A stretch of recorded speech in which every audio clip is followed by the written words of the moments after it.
오늘은 제가 겪었던 얘기를 해볼 건데요. 동네를 구체적으로 말씀드리기엔 여러 가지 제한사항이 많은 점 잘 아시죠? 그래서 동구 지역의 어느 한 지역에서만 일어난 일이란 것까지만 밝혀드릴게요. 지금으로부터 딱 17년 전의 일인데, 그때 당시 저희 집 기준에서 이 도로를 한가운데에 두고 도로 맞은편에 그 동네 일대가, 거기가 규모가 꽤나 컸거든요. 집이 한 100여 채 정도 되는 그 동단위의 동네 일대가 재개발에 들어가기 시작하는데, 그때 들리던 소문으로는 대규모 아파트 부지가 여러 곳이 들어올 예정이라고 들었어요. 그런데 건설업체가 중간에 부도가 난 바람에 그곳이, 그 재개발 구역이 한 7년 이상 방치가 된 적이 있거든요.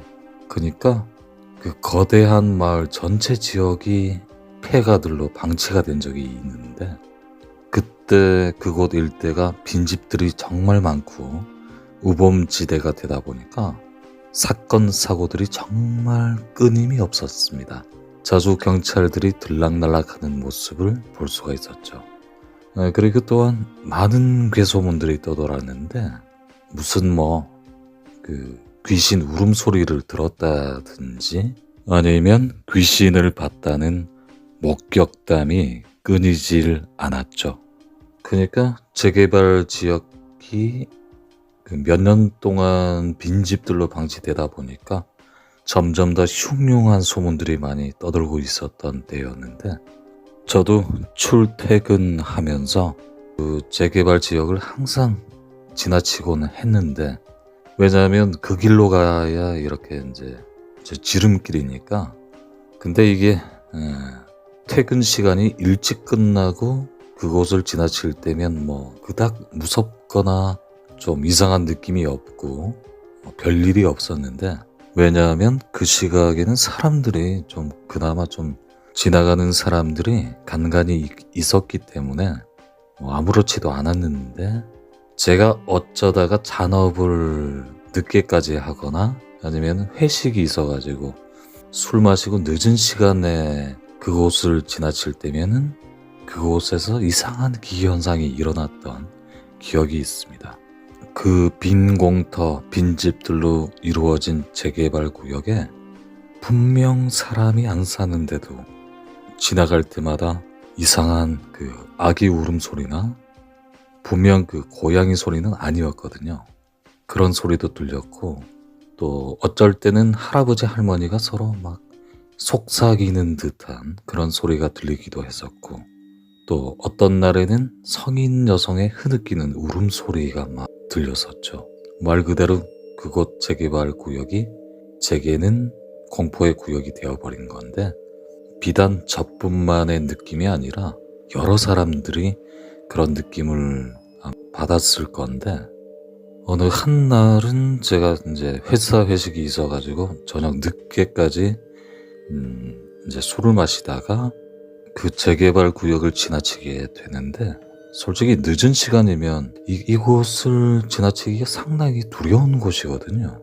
그래서 이제 조금 돌아가더라도 큰 길가로 걸어가고 막 그랬는데, 그날따라 이제 술 기운 때문에, 왜 사람이 술을 마시면 좀 과감해지지 않습니까? 그래서 재개발 구역을 과감하게 통과를 하게 되는데, 그때가 시각이 밤 11시쯤이었어요. 재개발 구역을 다 통과하려면 제 걸음걸이가 좀 빠른 편인데 한 7분 정도 걸렸거든요. 근데 보통 사람들의 걸음걸이, 어린이나 나이가 드신 분들 같은 경우는 10분 이상은 아마 더 걸렸던 것 같은데요. 그 재개발 구역을 거의 다 벗어날 때쯤에 그곳의 빈집 때문에서 갑자기 고양이 2마리가 하악질을 하면서 난데없이 튀어나오는 바람에 갑자기 놀래가지고 얼떨결에 고양이를 그만 쳐다보다가, 고양이가 쳐다보는 방향 쪽으로 고개를 돌려서 봤는데, 그 빈집 1층 옥상에서 시퍼런 빛이 비춰지는 듯한 그런 느낌으로 할아버지와 할머니 그리고 젊은 여자 3명이 나란히 서 있는 게 보였고 다들 절 내려다보고 있는데 그쪽에는 가로등 불빛이 없었기 때문에 이제 어두컴컴해가지고 그 형체는 뚜렷하게는 잘 안 보였죠. 근데 분명한 게 그 눈빛들이 저를 막 죽일 듯이 노려보고 있었어요. 아니 생각을 해봐요. 빈집에 사람이 있을 리가 없잖아요. 그 시각에. 지금 생각해봐도 분명 사람은 아니었겠죠. 아마도 사람이라고 해도 아니 사람이 그러고 있음 더 무서웠겠죠. 그 상황이. 그래서 잔뜩 겁에 질려서 비명 막 지르면서 손살같이 달아났죠. 이 쫄보들이 하는 행동 있잖아요. 그냥 막 고개와 시선을 땅바닥으로 떨구고 무조건 앞쪽으로 뛰었는데 그래서 그렇게 뛰다가 제가 어떤 물체에 부딪혀서 마치 탁구공이 튀듯이 그렇게 튕겨져 나가서 넘어졌는데 넘어지고 정신 차려서 보니까 풍채가 큰 거구의 사람과 부딪혔던 것이죠. 딱 봐도 장신의 성인 남자였는데 키가 190에 몸무게가 한 120kg 이상은 나갈 것 같은 그런 떡대가 좋은 사람과 제가 부딪힌 거죠. 근데 오히려 제가 충격을 받았던 것이죠. 그리고 그분 시각에선 이제 코너길을 틀자마자 갑자기 제가 달려와서 이제 깝뚝티한 저랑 부딪힌 건데 그분은 아무렇지도 않은 듯이 멀쩡했던 것이죠. 그러니까 제가 부딪혀서 넘어진 건데 그분이 이제 가슴팍을 탁탁 털어내더니 총각 괜찮아? 그러면서 손을 내밀면서 저를 일으켜 세워주시더군요. 그래서 아우 죄송합니다 이 말만 연발하면서 그분 손을 잡고 일어났는데 그 일을 계기로 이제 그분과 인연이 닿아서 좀 친해지게 됐거든요. 나중에 알고 보니까 그분이 재개발 구역의 경비를 맡은 분이라는 걸 알게 되었죠. 그 경비 아저씨 말로는 그 재개발 구역 경비 중에 한 분이었는데 사실 그 일이 있기 전까지만 해도 전 그 재개발 구역에 경비 쓰는 분이 있다는 사실을 전혀 몰랐는데 알고 보니까 재개발 구역이 확정되고 난 그 후부터 경비분 3분이 이제 그곳 재개발 구역을 지키고 계셨다는 사실을 알 수가 있었습니다. 업체에서 채용을 했는데 그 깡이 있고 무술 유단자 출신의 체격도 좋으신 분들 위주로 3분을 뽑으셨다고 하더군요. 그때 그 경비 아저씨와 이제 친해지게 된 이후에 제가 그 경비 아저씨에게 그동안 겪었던 일들, 그러니까 재개발 구역에서 오며 가며 겪었던 무서운 경험담을 제가 경비 아저씨께 들려준 적이 몇 번 있는데 경비 아저씨는 너가 기가 허해서 헛걸 본 걸 거다. 원래 빈집이 많으면 공명 상태가 되어가지고 먼 곳에 있는 소리도 막 울리기 때문에 가깝게 들려서 그럴 수 있다면서 제 얘기를 듣고 껄껄 웃으시면서 넘기시곤 했는데 그런 일이 있고 그 후로 그때가 아마 주말이었을 거예요. 오후쯤이었는데 그 경비 아저씨랑 낚시를 다녀온 적이 있거든요. 방어진 쪽에 낚시를 다녀와가지고 경비 아저씨 숙소에서 같이 술을 마신 적이 있거든요. 그때 경비 아저씨 숙소가 재개발 구역 한가운데에 있는 원룸 건물이었는데 그때 경비 아저씨 숙소에 처음으로 들어와 본 것이죠. 2층이었는데 들어서자마자 뭔가 그 건물 내부에 알 수 없는 기운이 좀 흐르고 있었고 왠지 모르게 그곳에 이유 모를 등줄기를 타고 내리는 그 서늘한 그 무엇이 느껴졌던 느낌을 받았는데 아무튼 일단 잠시 술 한잔하고 갈 거기 때문에 해서 그 느낌을 좀 회피하고 거기에서 낚시로 잡아온 생선을 이제 회로 떠서 안주를 마련하고 간단한 술상을 차려가지고 경비 아저씨랑 뭐 이런 얘기 저런 얘기 이제 사람 사는 얘기 하면서 술을 같이 마시다가 저도 그만 모르게 경비 아저씨 숙소에서 깜빡 잠이 들었거든요. 초저녁쯤에. 근데 자다가 깨보니까 무슨 그 탄내가 진동을 했고 술상에 성인 남성이 등지고 앉아서 저희들이 먹다 남은 안주를 막 허겁지겁 먹고 있는 뒷모습이 보이길래 비몽사몽이었던 것 같은데 그때 제가 아니 여길 어떻게 이 사람이 들어왔지? 이 생각하고 있는데 그때 경비 아저씨가 잠꼬대로 야 손님 왔으니까 얌전히 놀다가 네 방 가라 하시고는 이제 다시 코를 골고 주무셨고 전 잠에서 깨어나서 이렇게 정신 차리고 그 낯선 사람에게 저기요 누구세요? 하고 물었는데 그 남자가 음식을 먹다 말고 고개를 쓱 돌려서 저를 쳐다봤는데 얼굴에 이목구비가 없었습니다.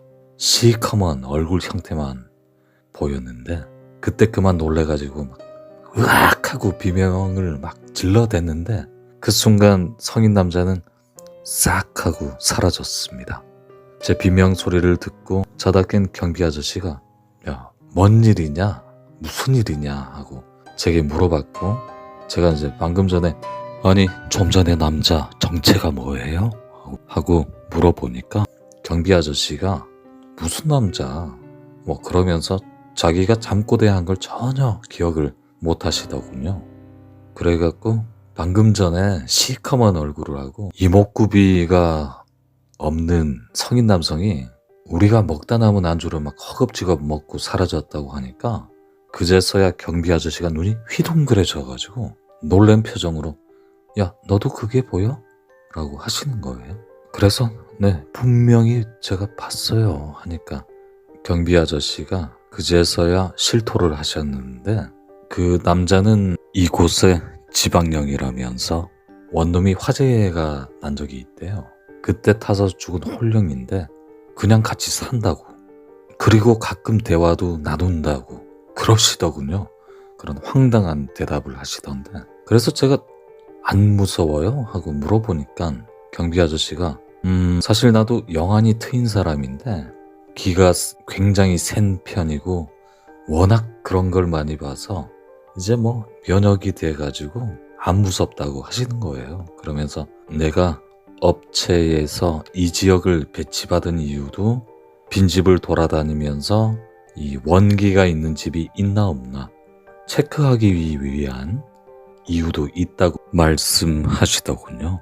그리고 그 경비 아저씨 얘기로는 원귀가 있는 그런 집이 한 총 5군데가 있다고 말씀하셨는데 그곳은 나중에 이제 무당을 불러다가 천도제를 지낼 예정이라고 하셨죠.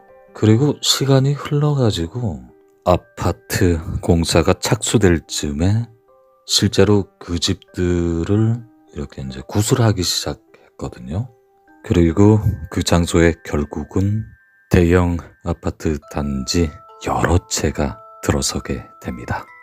자, 두 번째 얘기로 넘어갈게요. 제 어린 시절 겪었던 얘기예요.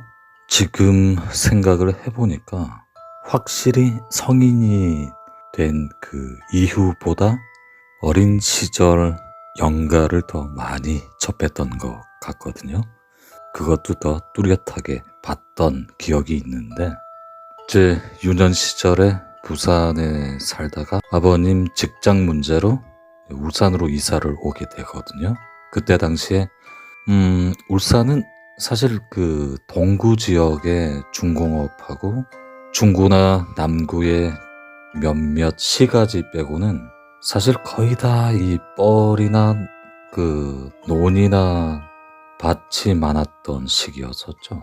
그러니까 도시라고 하기엔 왠지 반 농촌 같은 느낌이 확실히 있었죠. 30년 전의 일이니까 그 시절 울산에서의 첫 집은 동구 쪽에 있는 화정동의 산동네였는데 울산에 처음 이사 와서 이제 부동산 어떤 사정도 잘 몰랐었고 집값이 저렴하다는 이유로 주택단지에선 조금 떨어진 그 산중턱에 있는 집으로 이사를 오면서 살게 된 건데 주택단지에서 좀 많이 떨어져 있고 산중턱에 집이 딸랑 세 채 있었던 산동네였습니다. 그러니까 주택단지에서 생뚱맞게 산길을 15분 정도 올라가야 저희 집이 나왔는데 주택가를 벗어나서 산으로 가는 오르막길을 가파른 길을 올라가다가 보면은 저희 집을 거의 다 와갈 때쯤에 좁은 산길 양갈래로 집이 세 채 나오거든요. 산길 기준으로 왼쪽에는 작은 집이 다닥 두 채가 있었고 오른쪽에는 별장이 한 채 있었습니다. 그 두 채는 사람이 분명 살고 있었죠. 그곳 사는 분들과 이제 교류를 하면서 다정한 이웃으로 지냈는데 문제는 나머지 한 채의 그 별장 같은 집이었는데 높은 담벼락으로 둘러싸여 있고 꽤 큰 마당에 그때 당시 치고는 현대식으로 지어진 2층 집이었거든요. 규모가 꽤 큰 집이었는데 이사를 와가지고 나중에 이웃으로 친해진 분들의 얘기를 들어보니까 그 집에 관한 소문이 좀 안 좋았어요. 그 집에 관한 소문이 흉흉했었고 여러 가지 추측들도 나돌았던 집이었죠. 그 이웃에 계신 아주머니들과 저희 어머님께서 이제 가끔씩 마당에 모여서 대화 나누시는 걸 제가 몰래 엿들어 보니까 그곳이 별장인지 폐가인지 모르겠는데 이곳으로 그 이웃 아주머니들이 이사 온 지 한 2년이 다 되어 가도록 그 큰 별장 같은 집에서 여태껏 사람 구경을 단 한 번도 못 했다고. 그래서 뭐 밤에는 늘 불빛도 켜져 있는 걸 못 봤겠죠. 근데 이상하게도 가끔 비가 오는 날이면 그 집에서 여자 비명 소리가 그렇게 들린다는 얘기를 들을 수가 있었습니다. 그래서 저희 어머님은 이웃 아주머니와 대화하시다 말고 에이 설마 뭐 바람 소리 잘못 들었겠죠 하시면서 그냥 웃으면서 넘기셨는데 그 얘기들을 그때는 어머님께서 그 이사 온 지 얼마 되지 않아서 괜히 놀리려고 괜히 겁주려고 하는 괴소문이다 이렇게 판단을 하셨던 것 같아요. 아무튼 그렇게 산동네에서 집을 터져 늘 보금자리를 마련하고 생활을 하고 있었는데 그때 당시 제가 초등학교 6학년 때였는데 학교를 마치면은 낮에 집으로 이렇게 바로 곧장 집으로 가고 그래서 산동네나 산길이 단 한 번도 무섭다고 느낀 적이 없었거든요. 그래갖고 그 별장이 왠지 모르게 이끌리는 거예요. 왜 어린 마음에 그런 게 있잖아요. 쓸데없는 호기심에 이끌리는 거. 그래서 가끔 학교 친구들을 우리 집으로 불러서 놀 때면 그 별장 같은 곳을 구경한다고 이 친구들에게 이제 목말을 태워달라고 해서 담벼락 너머로 그 집을 가끔씩 구경하고 했었는데 보면 꽤나 건물이 예쁘게 잘 지어져 있고 마당에 그 정원이나 나무나 이렇게 잘 가꿔져 있는 걸 볼 수가 있었죠. 그리고 연못도 있고 장식용인지 모르겠는데 절구통이 있었어요. 그리고 그 집 현관문 앞에 그네가 있었는데 옛날 그 민속촌이나 사극에서 볼 수 있던 그 기다란 그네 있죠? 그게 보였던 기억이 있는데 아무튼 보면서도 사람이 안 사는 집 치고는 꽤나 관리가 잘 되어 있다는 생각이 들어가지고 그냥 별장이니까 그런 생각이 들었던 것 같아요. 그렇게 산동네에서 이제 초등학교를 오고 가면서 지내던 어느 날인가 이사 온 지 한 3개월이 지났을 무렵에 봄쯤이었을 거예요. 그때 이제 저희가 살던 저희 집 마당이 넓은 편이라서 어머니께서 그냥 놀리기에는 좀 그랬는지 봄방학 때 어머님께서 장날에 막 토끼랑 닭을 여러 마리 사오셔가지고 기르셨고, 나중에는 밭에다가 막 무나 대파, 호박 같은 것도 막 심어서 텃밭도 일구셨고, 그리고 또 한날은 장날에 시골 강아지 2마리 사오셨는데, 요즘 뭐 시골어부종이라고 그러대요. 아무튼 이 강아지들이 새끼 때는 엄청 귀엽잖아요. 잘 아시겠지만 2마리 다 좀 진돗개 믹스견처럼 생겼는데 흰털이었는데 쌍꺼풀도 막 있고 정말 예뻤어요. 그래갖고 제가 이름을 지어줬죠. 상추와 배추라고. 지금 생각하니까 좀 무성의하게 지었던 것 같은데, 그리고 학교 마치면 열일 제쳐놓고 곧장 직행으로 이제 강아지 보러 갔거든요. 이 강아지들이랑 노는 게 그때 정말 큰 낙이었던 것 같아요. 그때까지는 학교 다녀오자마자 막 가방 던져놓고 강아지들이랑 막 뒷산에도 놀러 가고 막 그랬던 기억이 있거든요. 굉장히 행복했던, 그때까지만 해도 평화스럽기만 했던 나날이었습니다. 그러던 어느 날 학교에 다녀오고, 그날도 여전히 강아지랑 같이 놀아주려고 마당에 상추랑 배추를 찾으러 갔는데, 배추는 보였는데 이 상추가 안 보이길래 집 주변을 샅샅이 이렇게 찾아봤는데도 보이지가 않았어요. 그래서 큰일 났다, 어머니께 말씀드리자. 그리고 이제 어머니께 이제 상추 잃어버린 것 같다고 말씀을 드렸더니, 그제서야 어머니께서도 하시던 밭일을 멈추시고 저랑 같이 잃어버린 상추를 막 여기저기 찾아 나서기 시작했는데, 집 근처에는 아무리 찾아봐도 안 보였죠.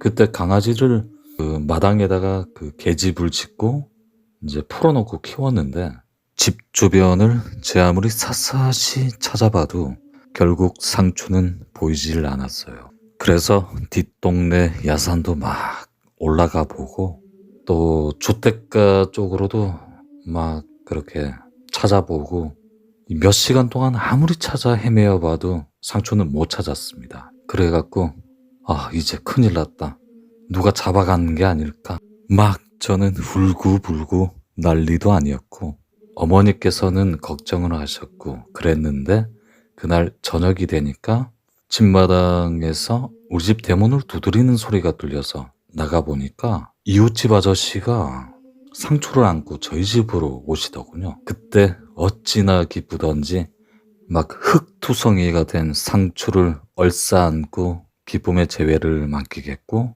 어머니께서는 고맙다면서 이웃집 아저씨에게 차 한잔하고 가라고 그러시면서 그나저나 상추를 어떻게 찾았냐고 물어보기 시작하셨는데, 아저씨 얘기로는 첫마디가 큰일 났다, 내가 못 볼 걸 봤다, 이런 얘기를 하시면서 말씀을 이어나가셨는데, 얘기를 들어보니까 이제 저녁에 퇴근하고 집에 돌아와서 식사를 하고 있는데 어디에선가 막 자꾸 낑낑 대는 강아지 소리가 들리더란 거예요. 그래가지고 식사를 마저 다 하시고 집 밖에 나가서 강아지 소리 나는 쪽으로 귀를 기울여 가면서 가다 보니까 자기 집 건너편 큰 별장 같은 곳에서 강아지 소리가 들렸대요. 그래갖고 아니 강아지가 어떻게 그 집을 들어갔을까 생각하고 이렇게 봤더니 그 집 대문이 조금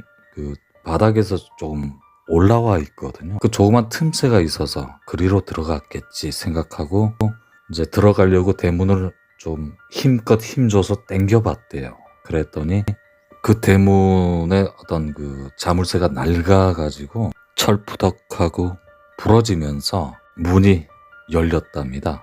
그래서 그 집 안으로 들어가게 됐는데 그 집 뒤편의 창고 쪽에서 낑낑대는 강아지 소리가 들리더랍니다. 그래가지고 그쪽으로 가봤는데 강아지가 창고 쪽 문 앞에서 계속 그 낑낑대면서 땅을 파고 있더랍니다. 앞발로. 그 광경을 보고 창고 문을 열어봤는데 근데 그만 부패한 지 오래되어 보이는 여자 시체가 있더랍니다. 그래서 놀래가지고 강아지를 안고 뛰쳐나오면서 집에 오자마자 파출소에 신고를 했고 그리고 강아지는 부인의 얘기를 들어보니 우리 집 강아지 같다고 해서 이리로 데리고 왔다고 하셨어요. 경찰들은 이미 그 별장 앞에 쫙 깔렸다면서 어머니는 그 아저씨 따라 별장으로 가셨고 저는 가려고 하다가 이제 야단 맞고 그래가지고 몰래 이렇게 뒤따라가면서 먼 발치에서 몰래 숨어가지고 그 광경을 지켜보고 있었죠. 그랬더니 정말 여러 명의 경찰 분들이 사람 형체 같아 보였는데 지퍼 달린 가죽천으로 다 가려진 채 들것에 실어 나르는 모습이 보였는데 그게 그 아저씨가 말한 여자 시체가 아닐까 짐작할 수가 있었죠. 이 사건이 결론적으로 말씀드리자면 미제 사건이었거든요. 그 집터의 주인들도 죽은 지도 꽤 오래됐고 혈연 관계들도 없고 그래서 그 별장은 나라의 땅이었다는 걸 알게 되었는데 근데 거기에다가 누군가의 범행이었는데 여자 시체를 거기다 숨겨둔 것이라고 하더군요. 결국은 아무튼 전 그 광경을 몰래 지켜보고 있다가 경찰들이 다 되돌아갈 때쯤에 이제 어머니에게 들키기 전에 얼른 집으로 돌아와서 상추를 목욕시키고 이제 어머니에게 시치미를 뚝 떼고 어떻게 됐냐고 물어봤더니 누구나 다 예상했던 답변이 나오셨어요. 애들은 알면 안 되는 일이기 때문에 얼른 숙제나 해. 그러셨는데 그 일이 있고 난 그 다음 날부터 이상한 현상들이 일어나기 시작했는데 잘 뛰어다니면서 잘 놀던 그 상추가 마당에 있는 자기 집에만 틀어박혀 있고 이제 방콕을 시작한 거죠. 마당에 있는 계집에서 제가 산책을 시키려고 억지로 끄집어내도 깨갱거리면서 다시 자기 집으로 다시 들어가고 어머니께서는 상추가 어디 아픈가 싶어가지고 닭죽도 끓여주고 그랬는데 영 그때 먹는 것도 시원찮게 먹고 그러다가 한 며칠 지나가지고 그만 상추가 무지개 다리를 건너고 마는데 저는 이게 다 그 별장에 있는 그 여자 시체 때문에 그렇게 된 게 아닐까. 그러니까 그 영가가 상추를 그렇게 만들지 않았을까. 제 나름대로의 추측을 했었고 어머니께도 그렇지 않겠냐고 물어봤지만 또 어머니께서 뻔한 대답이 돌아왔었죠. 그냥 상추가 태어날 때부터 몸이 허약해서 자기 운명대로 살다 간 것이라고 하셨죠.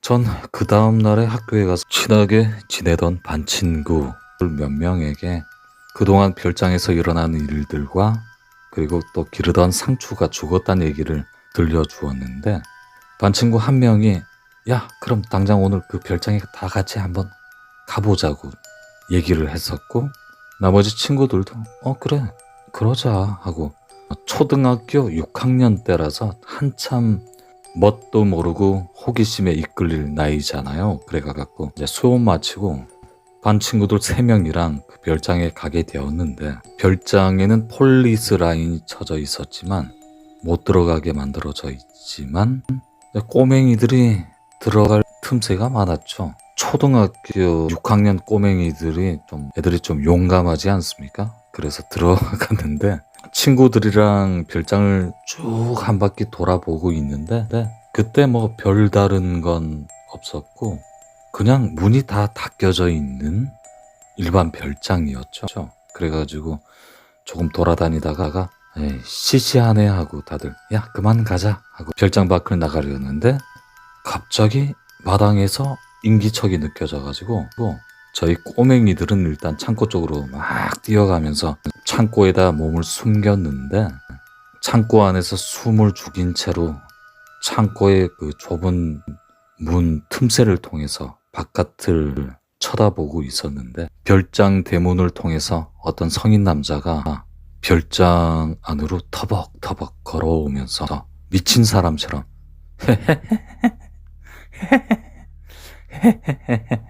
이래 막 웃으면서 별장 마당에 있는 돌절구통에 막 방아를 찍기 시작하는 거예요.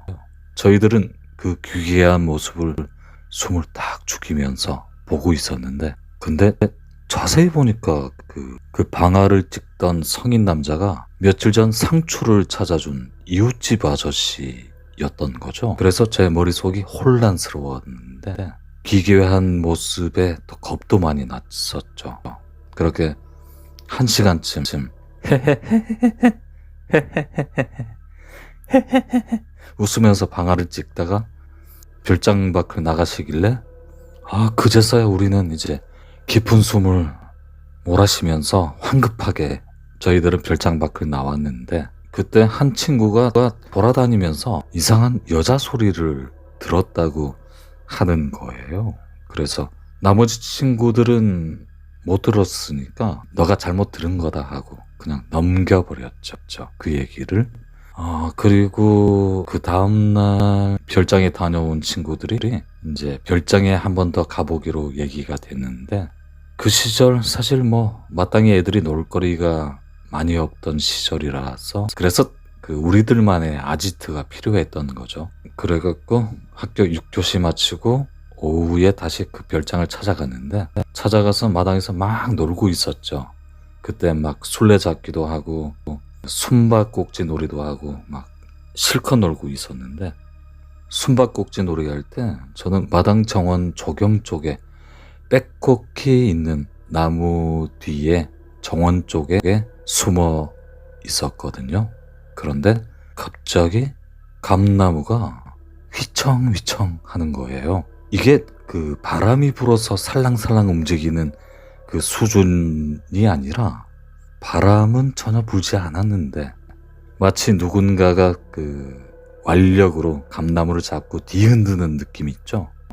감나무 가지가 막 부러질 듯이 휘청휘청 거리니까 저는 그때 겁을 먹기 시작한 거죠. 몸이 굳어가지고 조경 쪽에서 쭈그려 앉아서 바들바들 떨면서, 그래도 또 한편으론 술래에게 안 들키려고 일단 그 모습을 보고 무서우니까 위치를 좀 바꾸기 위해서 몸을 풀밭에 눕혀가지고 이제 포복 자세로 잔디밭을 제가 청소를 해주면서 다른 곳을 향해 기어가고 있다가 한 번 더 멀리 떨어진 술래 친구를 봤는데, 술래 옆에는 그네가 있는데 제가 옛날식 그네라고 했었죠. 민속촌에서나 볼 수 있는 그 그네가 바람이 전혀 안 불었는데 그네가 살랑살랑 조금씩 왔다 갔다 움직이기 시작하는 겁니다. 근데 그 그네가 반경을 점점 더 이렇게 넓게 가지면서 계속 흔들흔들 하면서 결국은 하늘 높은 곳까지 막 치솟는 거예요. 그렇게 왔다 갔다 하는 겁니다. 사람도 안 탔는데.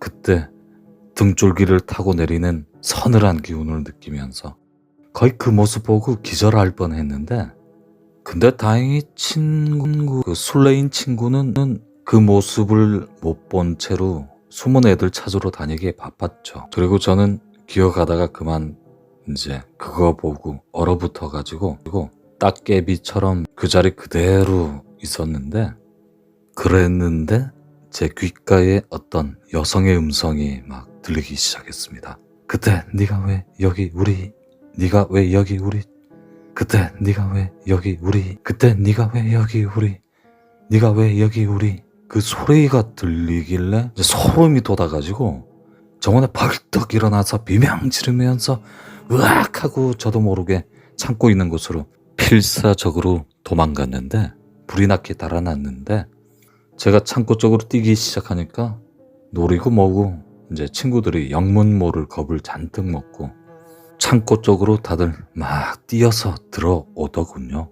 가쁜 숨을 몰아쉬면서 친구들이 야 도대체 왜 뛴 거냐 그래갖고 좀 전 상황을 설명을 다 얘기를 했죠. 그랬더니 친구들이 다들 겁을 먹기 시작한 거예요.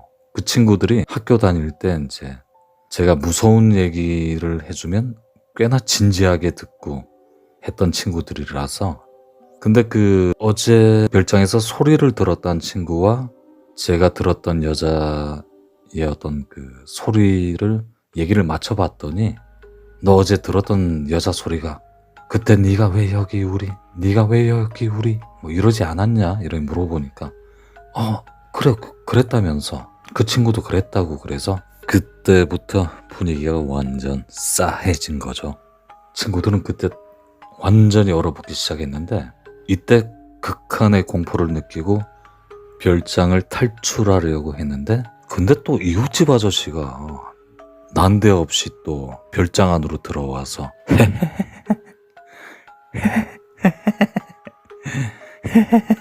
하면서 빈 방아를 찢기 시작하는 거예요. 그러다가 또 간간히 방아를 들고 춤을 추기 시작했는데, 좀 기괴한 춤이었거든요. 아니, 춤이라기보다는 어떤 그 제자리 뛰기를 하는 것 같았는데, 그 모습을 보고 또 우린 또 창고에 갇혀가지고 겁에 잔뜩 질려가지고 막 이러지도 저러지도 못하고 바들바들 떨면서 그 귀괴한 모습을 지켜봐야만 했죠. 창고 안에서 막 울던 친구도 있었고, 또 한 친구는 바지에 지린 친구도 있었고, 아무튼 굉장히 공포스러운 분위기였습니다.